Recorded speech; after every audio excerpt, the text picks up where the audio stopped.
आजकाल पित्ताचा त्रास ही अनेकांची सामान्य समस्या झाली आहे आणि ती कशामुळे तर आपल्या चुकीच्या खाण्यापिण्याच्या सवयी, वेळेवर जेवण न करणं किंवा तिखट तेलकट पदार्थ यांमुळे. आणि मग यावर उपाय म्हणून आपण लगेच औषधांकडे वळतो.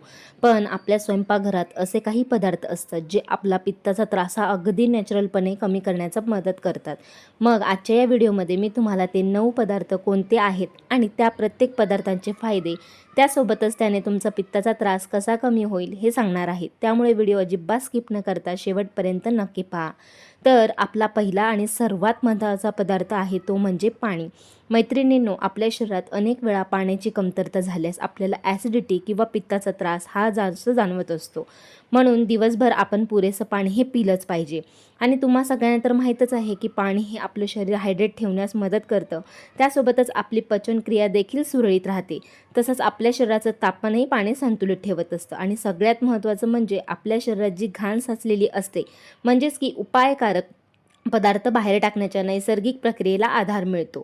जर तुम्ही पाण्याचं प्रमाण हे पुरेसं ठेवलं तर पित्ताची लक्षणे तुम्हाला कमी जाणवण्यास मदत होते. आता आपला दुसरा पदार्थ आहे तो म्हणजे बडीशेप.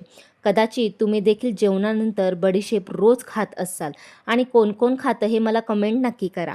पण तिचे फायदे मात्र आपल्याला मुळीच माहिती नसतात. तर बडीशेप ही आपल्या पोटात होणारी जळजळ कमी करते.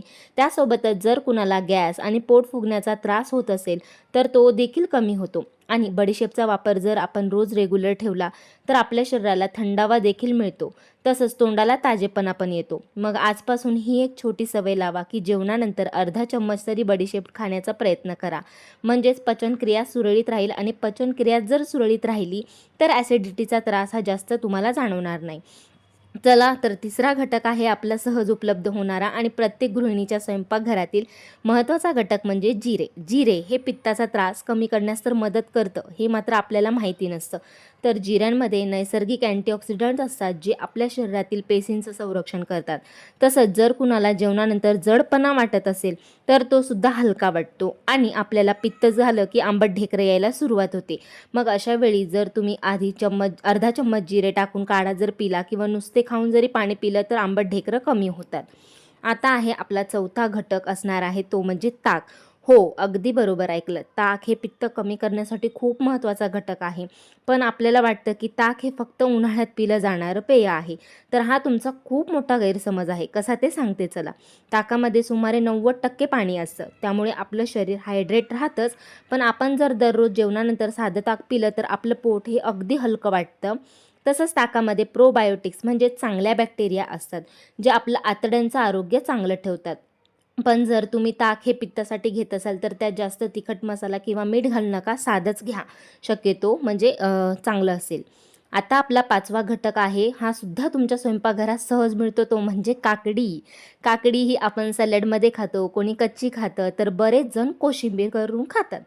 पण काकडी ही ज्यांना पित्ताचा त्रास होतो किंवा आहे त्यांच्यासाठी तर खूप चांगली गुणकारी आहे. तसंच काकडीमध्ये व्हिटॅमिन के आणि व्हिटॅमिन सी असतं.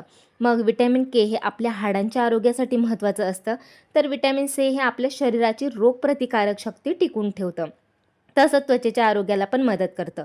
आणि जर तुमचं तोंड पित्तामुळे कोरडं पडत असेल तर पाण्याने समृद्ध असलेले पदार्थ खाणं खूप गरजेचं आहे तुम्हाला. मग काकडीमध्ये कॅलरीज कमी असतात म्हणून तुमचं वजनही कमी वाढण्याचा म्हणजे धोका नाही. म्हणून तुमच्या रोजच्या जेवणात एक छोटी खाण्याची जास्तीत जास्त प्रयत्न करा, छोटी वाटी. ज्यांना कुणाला वारंवार पित्ताचा त्रास होतो तर त्या व्यक्तीने तिखट तेलकट पदार्थांऐवजी काकडीसारखे हलके पदार्थ तुमच्या आहारात नक्कीच निवडा. आता 6वा पदार्थ ऐकून तुम्हाला नक्कीच आश्चर्य वाटणार आहे, कारण तो पदार्थ हा आपण फक्त आणि फक्त सजावटीसाठी वापरतो, तो म्हणजे कोथिंबीर. पण कोथिंबीरसुद्धा भरपूर पोषक तत्वांनी भरलेली समृद्ध अशी हिरवी पालेभाजी आहे बरं का. कोथिंबीरमध्ये व्हिटॅमिन ए, सी आणि के तसंच काही प्रमाणात फोलेट असतं. त्यातील व्हिटॅमिन हे आपल्या डोळ्यांच्या आरोग्यासाठी चांगलं असतं. तसंच हिरव्या पालेभाज्यांचा जर आपण नियमित आहारात समावेश केला तर तो खूप फायदेशीर ठरतो. आणि आपल्याला पित्ताचा त्रास असला तर जास्तीत जास्त ताजं आणि हलकं अन्न खाण्याचा सल्ला दिला जातो. तर कोथिंबीर त्यात मग येऊ शकते. मग तुम्ही तुमच्या आवडीनुसार कोथिंबीर चटणी, ताक किंवा भाजीमध्ये पण खाऊ शकता. आता आपला 7वा पदार्थ आहे दही. हा पदार्थही आपल्याकडे सहज उपलब्ध असतो आणि ज्या लोकांना दह्याने काही त्रास जाणवत नसेल अशा व्यक्तींनी तर रोज आहारात दह्याचा समावेश केलाच पाहिजे. कारण दही हे कॅल्शियमचं चांगलं स्रोत मानलं जातं. हाडं आणि दातं मजबूत ठेवतो. तसंच दह्यांमध्ये प्रथिने असतात जी शरीराच्या ऊतींची दुरुस्ती आणि स्नायूंसाठी चांगले असतात. तसंच दह्यांमध्ये नैसर्गिक प्रोबायोटिक्स असतात जे आपल्या शरीरातील आतड्यांमध्ये चांगल्या जीवाणूंना आधार देतात. पण एक लक्षात ठेवा, ज्यांना कुणाला पित्ताचा त्रास आहे तर त्यांना साधं दही खाल्लं तर फारसा त्रास होत नाही. पण प्रत्येकाची प्रकृती वेगळी असल्याने ते सर्वांना सूट होईल असं नाही. त्यासाठी योग्य प्रमाणात खा आणि शक्यतो साधं दही खाण्याचा प्रयत्न करा. आता आपला 8वा पदार्थ आहे ओट्स. बऱ्याच जणींना वाटतं की ओट्स हे फक्त वजन कमी करण्यासाठी वापरतात, पण त्यामध्ये बीटा ग्लुकॉन नावाचं विद्राव्य फायबर असतं जे पचनक्रिया चांगली ठेवतं. ओट्स खाल्ल्यानंतर आपलं पोट जास्त वेळ भरल्यासारखं वाटतं, त्यामुळे वारंवार भूकही लागत नाही. आणि पित्ताचा त्रास असेल तर ओट्स पण खूप जास्त तिखट किंवा तेलकट बनवून खाण्याचं टाळा, कारण ओट्समध्ये पण मॅग्नेशियम आणि बी जीवनसत्वे असतात जी आपल्या शरीराच्या दैनंदिन कार्यासाठी महत्त्वाची असतात. आता आपला शेवटचा पदार्थ पण खूप जास्त महत्त्वाचा आहे, तो पण बरेच जण जेवणानंतर खातात, तो म्हणजे गूळ. गुळाचा पण वापर आपण जेवणानंतर करतो. गुळामध्ये लोह, पोटॅशियम आणि काही खनिजे कमी प्रमाणात असतात आणि आपण साखरेऐवजी काही पदार्थांमध्ये गुळाचा वापर देखील करतो. पण गुळाची चव ही गोड असल्यामुळे आणि साखरेपेक्षा चांगला आहे असं समजून जास्त प्रमाणात खाण्याऐवजी योग्य प्रमाणात खाल्ला तरच त्याचा फायदा आपल्या शरीराला होतो. म्हणून पित्ताचा त्रास असला तरी योग्य प्रमाणातच खा. आता तुम्ही यापैकी कोणता पदार्थ पित्ताचा त्रास बरा करण्यासाठी आधीपासून खाता हे मला कमेंट करून नक्की सांगा.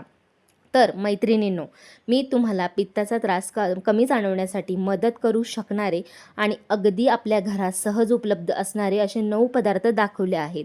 पण एक गोष्ट अजून सांगेन की फक्त हे 9 पदार्थ खाल्ल्यानेच तुमचं पित्त पूर्णपणे बरं होईलच असं नाही. तर त्यासाठी तुम्हाला संतुलित आहार, पुरेसं पाणी, वेळेवर जेवण आणि चांगली जीवनशैली ही ठेवावीच लागेल. आणि हो, जर हा व्हिडिओ तुम्हाला खूप जास्त उपयोगी वाटलाच असेल तर तो तुमच्या मित्रमैत्रिणी आणि कुटुंबासोबत नक्कीच शेअर करा आणि अशाच आरोग्यविषयक माहितीपूर्व व्हिडिओसाठी आपल्या चॅनलला सबस्क्राईब करा. व्हिडिओला लाईक करा. भेटूया अशाच अजून एका नवीन आणि उपयोगी व्हिडिओमध्ये. तोपर्यंत स्वतःची काळजी घ्या, हेल्दी राहा. धन्यवाद.